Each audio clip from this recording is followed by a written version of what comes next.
안녕하세요. 도하늘 아빠입니다. 먼저 5월 초 FOMC 회의를 앞두고 모든 자산이 폭락하고 있고, 그나마 다행인 거는 이제 나스닥이 4% 빠진 거에 비하면 비트코인이 선방한 정도가 있는데요. 아무튼 힘든 시기는 맞습니다. 근데 이렇게 힘들 때마다 그래서 언론이나 개미들은 이제 투자 고수들은 뭐 하고 있는지 얘기를 또 많이 하는데, 제가 자주 언급하긴 했지만 이제 이참에 버핏 옹의 생각도 한번 정리할 겸 제목과 내용을 버핏 옹으로 한번 잡아봤습니다.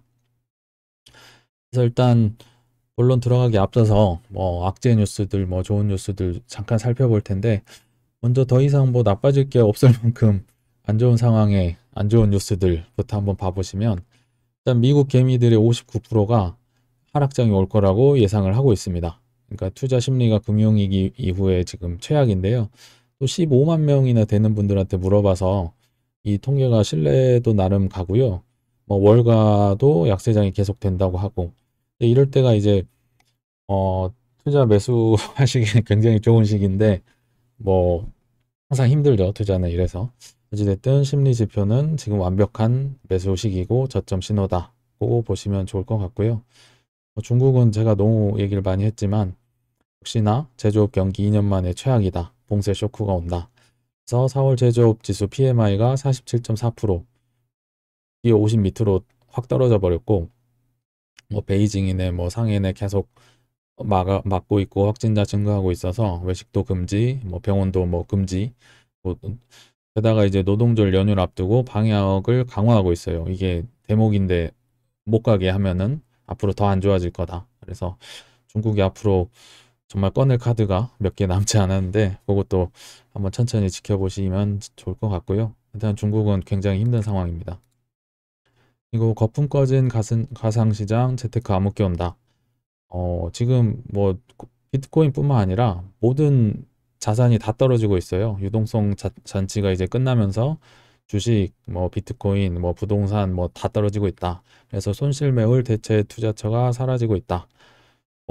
굉장히 안 좋은 소식들인데 그나마 저는 신기한 게 이게 언제부터 비트코인이 이렇게 신문에 나왔나요? 이거 몇달 뭐 도박이네 어쩌네 했는데 지금은 당당하게 한 축을 당당하고 있어요. 오히려 부동산보다 먼저 나왔죠. 그래서 신기하기도 하고 물론 뉴스는 좋지 않지만 코인이 많이 성장했구나 하는 차원에서 일단 가져와 봤습니다. 그리고 이거는 재밌어서 가져온 건데요. 이것도 악재인가 싶은데 악재죠. 굉장히 좋지 않은 겁니다. 일단 왜냐면 엔화가 뭐 엔저로 넘어가가지고 굉장히 지금 일본 경제가 힘든 상황에 있고 얼마나 이제 고령화가 심하냐면 노인이 넘치는 일본 감옥 노역도 못 시킨다. 114년 만에 징역형을 폐지해 버렸어요.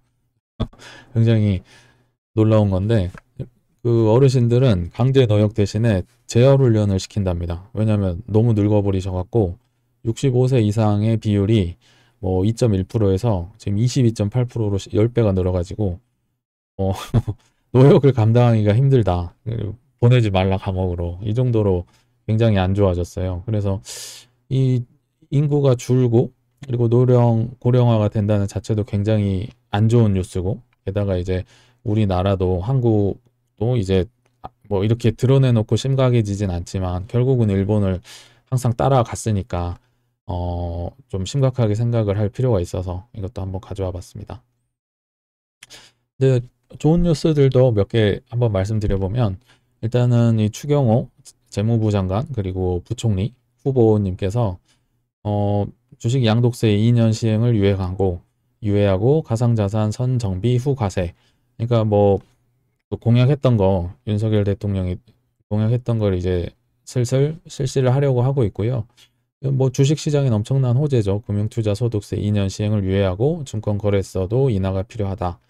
네, 그래서 주식도 좋고 왜냐면 정권이 인기를 얻으려면 맞자마자 이 주식 떨어지고 다 떨어지면 이게 누가 좋아합니까? 그러니까 이런 것들 시행하는 건 긍정적인 것 같고 가상자산 역시도 내년부터 원래 소득 과세한다고 했는데 또 유예되는 분위기입니다.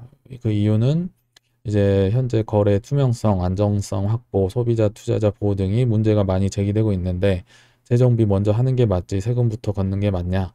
뭐 이런 식인 거죠. 그래서 일단 비트코인 코인 가격만 오르면 되고 나머지는 다 완벽합니다. 환경이.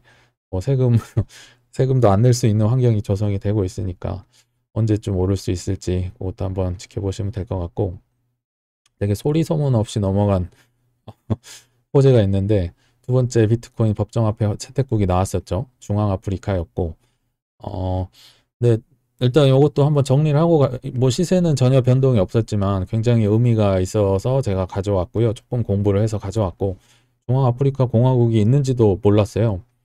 근데 보니까 남아프리카랑 중앙아프리카 공화국만 있고 동이랑 서랑 북은 없더라고요. 그냥 딱 가운데 내륙에 있는 국가인데 왜 이렇게 일단 영향이 없나 봤더니 인구도 생각보다 적어요. 근데 인구가 문제가 아니고 너무 가난합니다. GDP가 뭐 190개 나라 중에 180 몇 위. 그러니까 뭐 엘살바도르보다도 거의 가난한 요런 나라인 거고, 또 중앙에 있어서 뭐 아무것도 없어요. 뭐 해안도 없고 바다도 없고 인터넷 보급률이 뭐 12에서 13%라 그러고, 대신에 이제 또 프랑스 식민지였어 가지고 CFA 프랑을 이제 법정화폐로 쓰고 있는데 이게 문제가 있었으니까 이제 비트코인으로 넘어왔겠죠. 그래서 제가 생각하는 딱 하나의 이유는, 일단은 뭐 인플레라든지 뭐 경제 상황이라든지 뭐 더 이상 나빠질 게 없어요. 그러니까 더 이상 나빠질 게 없으니까 채택을 하는 겁니다. 엘살바도르처럼. 그리고 그나마 하나 다행인 건 의외로 폭포라든지 물이 많아서 수력 발전이 많다고 합니다. 쓸 수 있는 자원이. 그러니까 그런 걸 이용해서 채굴을 할 수도 있는 거고, 이렇게 누군가가 제안을 했겠죠. 그래서 대통령이 받아들였을 거고, 어, 그러니까 뭐 이 자체는 뭐 크게 오른 적이 없지만 제가 이제 며칠 지난 기사긴 한데 가져왔던 게, 요런 나라에 처한 나라들이 너무 많습니다. 국가 부도의 날 해가지고 개도국 41개국 1개국이 이제 연쇄 디폴트 위기라고 해서, 이게 어 이게 뭐냐면 베네수엘라인데 이 종이 돈으로 금을 싸가지고 와가지고 이 금으로 이제 약사로 온 거예요. 휴지가 된 돈. 금으로 금 가지고 오려고 이제 종이로 쓴 겁니다. 이 정도로 인플레가 심하고 정말 더 이상 물러설 곳이 없으니까 비트코인을 채택할 수밖에 없는 겁니다. 이런 나라가 비트코인을 안 쓸까요? 다 넘어올 것 같은데요. 특히나 이제 자원도 없고 인플레는 세고, 파키스탄, 뭐 페루 뭐 월급 중단했다 그러고, 베네수엘라, 레바논 뭐 물가 200%라 그러고, 정말 뭐 어떻게 돈을 벌려고 하는 게 아니라 살려고 하는 거예요. 방법이 없어요. 그러니까 이것도 지금은 그냥 대충 넘어가는 것 같지만은 결국은 이제 탈달러라든지 비트코인을 쓰는 나라가 굉장히 많아질 거다. 코인만 오르면 된다. 결론은 이렇게 한번 마무리를 해봤습니다. 게다가 우리가 뭐라고 하든지 간에 제가 이런 기사들도 항상 가져오는데 이 세력들은 계속 긁어 모으고 있어요. 이게 크립토 퀀트, 그러니까 온체인 데이터 분석하시는 분들이 데이터로 보이는 거죠. 계속. 기관 투자자들은 최근 지속적으로 BTC를 매집하고 있다. 우리는 힘들어하고 있지만 지난해 7월부터 장외 거래를 통한 BTC 매입이 증가하고 있다. 지난해 7월 기억나시나요? 이 부처빔 와가지고 어마어마하게 떨어지고 7월까지 더 떨어졌어요. 이렇게 한번 갔다가 더 떨어져서 그 머스크가 어떤 컨퍼런스 나와서 그때부터 이제 끌어올렸는데, 이때부터 이분들은 매집을 하고 있는 겁니다. 그래서 지금 기관 투자자들이 매집 시기를 놓치면 영원히 후회할 것 뭐 이러면서 뭐 의견을 피시고 있는데, 어찌됐든 데이터는 이렇게 가고 있다. 우리가 뭐 힘들든 뭐 안 힘들든 간에 금융 세력들은 모으고 있다고 보시면 될 것 같습니다. 이제 본론으로 왔는데 이 워런 버핏이 정말 왜 그렇게 비트코인을 싫어할지. 근데 저는 하나 뭐 다행이라고 보는 게, 이분이 요새는 나올 때마다 비트코인을 홍보를 해주고 있어요. 거의 노이즈 마케팅을 해가지고 이제 비트코인 모르는 사람은 없습니다. 다만 이제 어떤 이유 때문에 이렇게 비트코인을 25달러에 준다 해도 난 안 산다. 어찌 보면 굉장히 좀 교만하고 건방진, 이게 말이 되나요? 세상 모든 비트코인이 얼마나 되는데 참 건방지다고 저는 생각이 드는데, 그럴 만한 이유가 이제 뒤에 한번 말씀을 드릴 거고, 그래서 뭐 인식은 변하고 있지만 나는 생각이 없고 뭐 25달러에 줘도 나는 사지 않을 거다. 그리고 그의 친구 멍거옹도 있죠. 98세 거의 100세 되셨는데 어리석은 것, 악한 것, 다른 사람과 비교해 나를 나쁘게 보이는 것을 피해야 되는데 비트코인은 세 가지를 다 가졌다고 이제 좋아하질 않습니다. 근데 이런 식으로 따지면 금도 싫어해야 되죠. 왜냐하면 뭐 금도 자기가 혼자 뭐 일하고 돈을 벌고 뭔가 작업을 하고 이럴 수가 없는 거잖아요. 역시나 그래서 제가 2020년에도 워낙 싫어하기로 유명하셨던 분이라 그때 기사를 가져와 봤는데요. 이제 2012년에도 그러니까 매년 버크셔 해서웨이 주주총회를 하는데 이때는 이제 비트코인이 그렇게 뜨지 않았으니까 금으로 이제 계속 기자들이 이제 간보는 거죠. 금 수익률이 지금은 버크셔 해서웨이 주가보다 좋은데 어떻게 생각하냐. 그러니까 역시나 뭐 금이 더 좋다 이렇게 이제 말도 안 되는 소리 하지 마라 반격을 하셨고 여기서 그치지 않고 금을 선호하는 사람들은 이성적이기보다는 감정적이다. 왜냐하면 금 자체로 가치가 없잖아. 창출을 하지 않잖아. 금은 그냥 아프리카 같은 데서 캐가지고 그거 녹여서 굳혀서 구멍에 파가지고 넣어서 모셔놓는다. 그리고 누구 보고 지키라고 한다. 이거 얼마나 웃기냐, 한심하냐. 지금 이렇게 얘기를 하고 계신데 그러던 분이 갑자기 조금 달라졌다는 기사예요, 내용이. 어, 그래서 왜냐면 이제 주주총회가 되면 자기 포트폴리오나 이런 걸 공개를 해야 되는데 근데 여기 생뚱맞게 세계 2위 금 채굴 기업 베리골드가 여기 들어 있었죠. 물론 이제 많이는 아니고 그 베리골드 지분의 1.2%를 매입을 했는데 그러니까 6,700억 정도를 사신 거예요. 그러니까 뭐 버크셔 해서웨이 입장에선 크진 않지만 어찌됐든 이것도 쓰리 쿠션으로 사신 거죠. 그래서 제가 볼 때는 이 자존심이 엄청 세요. 이분은 이걸로만 성공을 하셨고 이게 내 실력이고 이게 내 노하우인데 내가 이렇게 분석을 하고 노력할 건덕지가 있어야 되는데 그게 없어요. 금이나 뭐 비트코인은 뭐 실적이 있나요? 뭐 상품이 있나요? 아무것도 없어요. 그러니까 이제 자존심은 상하고 내가 어떻게 할 것도 없으니까. 그리고 비트코인은 싫지만 이제 브라질의 누은행 여기 비트코인 치나 은행을 샀죠, 지분을. 그리고 금도 나는 싫고 공개적으로 비난은 하지만 채굴 기업은 또 사는 거죠. 이건 기업이지 않냐. 이거는 분석이 어느 정도 가능하다. 뭐 이런 논리인 거죠. 그리고 아까 말씀드렸지만 노력을 할 여지가 없어요. 내 실력을 발휘를 할 여지가 금과 비트코인에는 없어요. 그러니까 이건 싫은 거예요. 내가 이렇게 엄선해서 실력으로 이렇게 골라야 되는데, 이거 뭐 그렇게 할 건덕지가 없으니까. 그리고 마지막으로는 뭐 다 아시겠지만, 내 자산과 경쟁 상대가 어느 순간 돼버렸죠. 이렇게 많이 성장을 해버리니까, 이제 주식이 뭐 거의 대부분 재산일 텐데, 이거 비트코인 하러 가면은 나한테 좋지도 않고, 다 거기로 우르르 몰려가면 어떡합니까? 그러니까 경쟁 상대라고 이제 싫은 것도 있겠죠. 그래서 제가 판단한 세 가지 이유는 이런 것들입니다. 비트코인을 싫어하시는 이유. 그리고 제가 여기 노력할 내 실력을 발휘할 여지가 없다고 했는데 비트코인에는 이건 이제 데이비스 제가 봤던 책의 일부 내용인데요. 이런 것까지도 이제 실력이나 노력이나 뭐 노하우라고 보는 게 데이비스란 이 투자 고수분도 이분들은 이제 투자 CEO도 만나고 뭐 건물도 보고 이제 뭐 어떻게 운영을 하는지 이제 방문을 했는데 이 임원들 주차장에 뭐 빈 공간이 있어요. 그러면 이 사람은 뭐 골프 치러 가는 거 아니야? 뭐 놀러 다니는 거 아니야? 그리고 뭐 복도랑 대기실을 둘러보니까 뭐 낭비, 뭐 고급 가구, 값비싼 장식품 있으면 여기는 좀 안 좋은 것 같은데 이런 것까지 이분들은 공부를 하시는 분들이에요. 버핏이나 데이비스는. 근데 요런 이 실력, 요런 노하우 깨알 같은 걸 써먹을 수가 없으니까 그래서 비트코인을 싫어한다. 요런 결론을 저는 내렸습니다.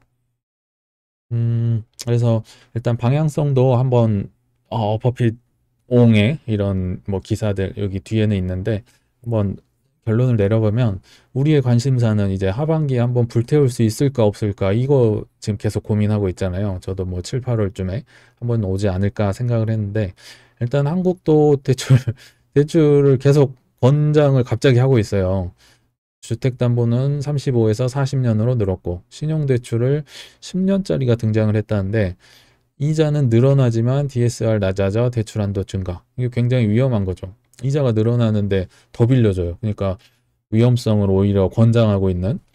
그래서 하반기에는 한번 이렇게 좀 올랐다 이렇게 꺾이지 않을까 이런 풍조를 보더라도 기사에서 한번 유출을 해봤고요.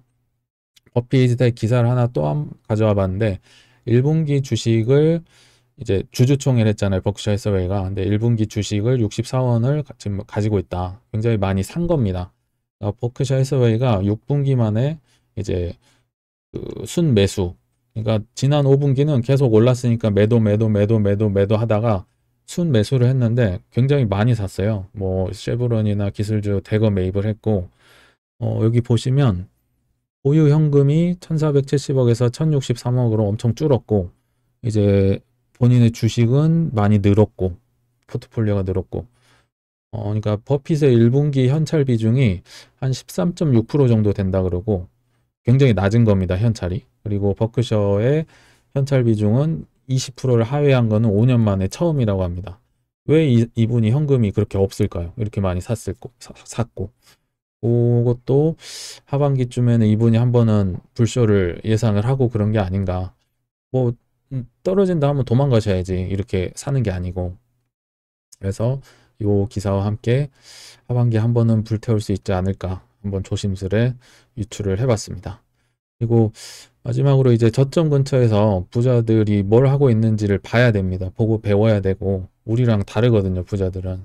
그래서 이제 데이비스 책을 한번 더 가져와 보면 1987년도 굉장히 힘든 시기였어요. 그래서 1929년, 그러니까 대공황의 재판이 될지 안 될지를 두고 왈가왈부하던 상황에서 이제 데이비스 대표님의 부하 직원, 그 위드리치라는 분이 사시면 안 됩니다. 사시면 안 됩니다. 뭐 이렇게 말리고 있는 거예요. 왜냐하면 너무 빠지고 너무 무서우니까. 근데 데이비스 씨 이러시면 안 됩니다. 부하가 이렇게 얘기를 하는데 데이비스가 이제 그렇게는 못하지. 자넨 저리 가게 하면서 이제 몽땅 사버리죠. 그냥 공포의 탐욕을 부린 거죠. 근데 이 산 이후에 이제 그 유명한 악명 높은 블랙 먼데이가 찾아옵니다. 그래서 폐장한 후에 거의 하루 만에 이제 1억 2,500만 달러의 손실을 봤다고 이제 보고를 하죠. 데이비스 이 대표님께. 그럼에도 불구하고 데이비스는 이제 지나고 보니까 헐값에 이 매입한 주식이 쌓여 있었고 결국은 부자가 됐다. 이런 얘기입니다. 이렇게 겁날 때 막 들어가는 겁니다. 이 데이비스나 이런 부자들 보면. 그리고 데이비스의 아들이 쉘비고 손자가 이제 크리스라는 그러니까 3대가 부자였거든요. 근데 이제 특히나 이제 앤드류 착각했습니다.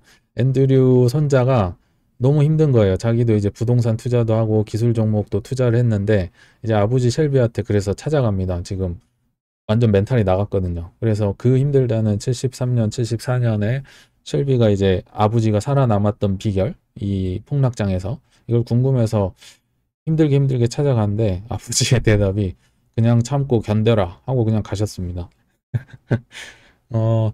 그래서 그냥 참고 견뎠더니 뭐 주식은 많이 기술주는 떨어졌는데 부동산이 이제 많이 올라서 만회를 했고 결국은 부자가 됐다. 뭐 이런 얘기입니다.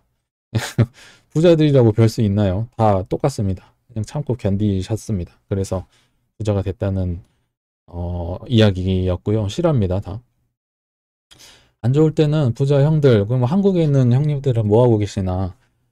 지금 삼성전자 주식이 계속 여기에 나오잖아요. 기사에 뭐 환율이 많이 올라가서 외국인들이 엄청 던졌고 6만전자 되니까 삼성전자 임원들이 주식 38억어치를 사들였다. 뭐 몇 억 안 되는 것 같이 보이지만 임원들 역시 몇 억 안 됐고요. 이거 다 개인 돈으로 사신 거예요. 이분들이 물론 뭐 주가 방어를 하고 책임 경영 뭐 한다고는 하는데 뭐 손해 볼 것 같으면 이 사람들이 자기 돈으로 그렇게 할까요? 저는 그렇게 생각을 하지 않습니다. 그래서 이분들도 이렇게 힘들고 어려울 때 막 들어가는 겁니다. 그리고 이렇게 악재가 기사화되면 특히나 실적도 좋다 그러잖아요. 이런 때가 꼭 단기 저점이더라고요. 그래서 저도 와이프한테 애들 주식 계좌 만든 거에다가 뭐 조금이라도 용돈이 있으면 삼성전자 주식 지금 좀 사도 괜찮을 것 같다. 장기적으로 어차피 안 팔 거니까. 그래서 얘기는 했는데 샀을지는 모르겠는데 이런 분들 따라가시면 따라가려고 노력을 하는 게 우리가 해야 될 일이 아닐까 싶어서 가져왔습니다. 그리고 마지막으로 이제 저스틴 베넷 형님의 덕담으로 마무리를 할 텐데요. 되게 기분 나쁘게 잘 맞춰요.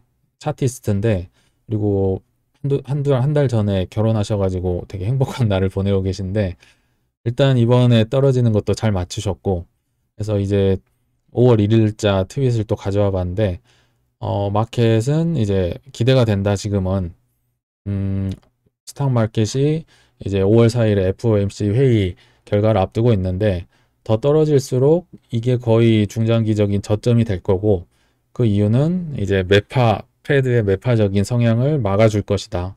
그래서 결국 오른다는 거죠. 그래서 so mark your calendar 이제 달력을 한번 표시해보고 굉장히 재밌는 한 주가 될 거다.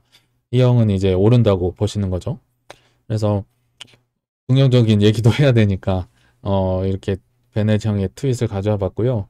이렇게 힘들 때는 공부도 많이 하시고 또 부자 형님들을 그래서 어떻게 하면 따라 하려고 조금이라도 노력하면서 5월 초에 회의를 한번 좀 천천히 지켜보시면 어떨까 싶어서 영상을 준비해 봤습니다. 네, 이상입니다. 감사합니다.